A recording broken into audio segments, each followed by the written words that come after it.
Hello everyone. आज निकै दिनपछि फेरि तपाईहरुसँग एउटा रेसिपी शेयर गर्दैछु। यो चाहिँ हो कटहरको सब्जी। अहिले कटहरै छ चारैपट्टि र फर्स्टै कटहर काट्नु अगाडि चाहिँ हातमा पनि छुरीमा पनि मजाले तेल लाउनु पर्छ। त्यहाँदेखि चाहिँ कटहरलाई काटेर आजकल त रेडिमेड पनि पाउँछ बजारमा पनि छिलेर राखेको पनि, तर आफूले घरमा गरेको जस्तो सफा त कहाँ हुन्छ है। र मैले चाहिँ सानो कटहर लिएको छु एउटा, छिलेर मजाले।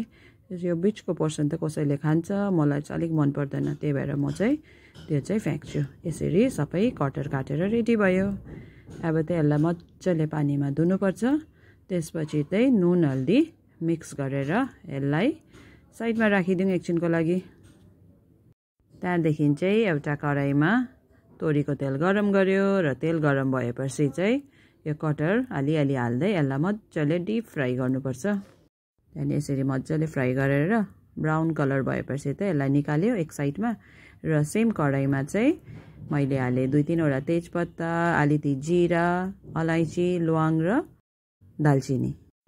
त्यहाँदेखि त्यसमा एड गरेँ एउटा चप गरेको प्याज। यसलाई एकछिन मजाले भुटेपछि चाहिँ रातो रातो भएपछि एड गरेँ 1 चम्ची अदुवा र लसुनको पेस्ट र यसलाई पनि एकछिन फ्राई गर्नुपर्छ। त्यहाँदेखि चाहिँ एड गरेँ 2टा प्याजको पेस्ट। प्याज मजाले पाकिसकेपछि चाहिँ यसमा एड गरेँ एउटा टमाटरको पेस्ट र यो टमाटरलाई पनि मजाले पाक्नु दियो। अब यतिको पाकिसक्यो, तेल छुटेपछि चाहिँ पाकेको।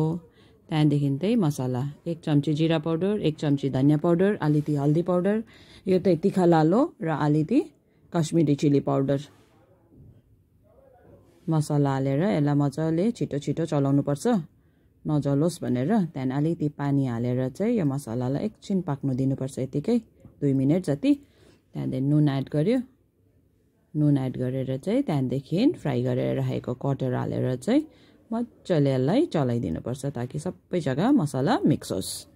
त्यहाँदेखि चाहिँ ढक्ना लगाएर यसलाई 2 मिनट जति पाक्नु दिनुपर्छ सानो आँचमा। त्यहाँदेखि फेरि मजाले चलायो।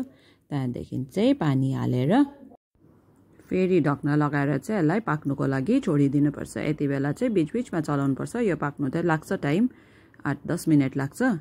यसरी बिचबिचमा चलाउँदै हेर्नुपर्छ, चेक पनि गर्नुपर्छ पाक्यो कि पाकेन भनेर। र यसलाई चाहिँ ढक्ना लाउँदै बिचबिचमा चेक गर्दै पकाउनुपर्छ। यो चाहिँ मजाले पाक्यो, एउटा स्म्यास गरेर हेर्दा भइहाल्छ। त्यहाँदेखि चाहिँ एड गरेको छु अलिकति आधा चम्मच गरम मसला। गरम मसला हालेर चाहिँ आँच बन्द गरिदिँदा हुन्छ। त्यहाँदेखि चाहिँ ढक्ना लगाएर 2-3 मिनटको लागि छोडिदिनुपर्छ।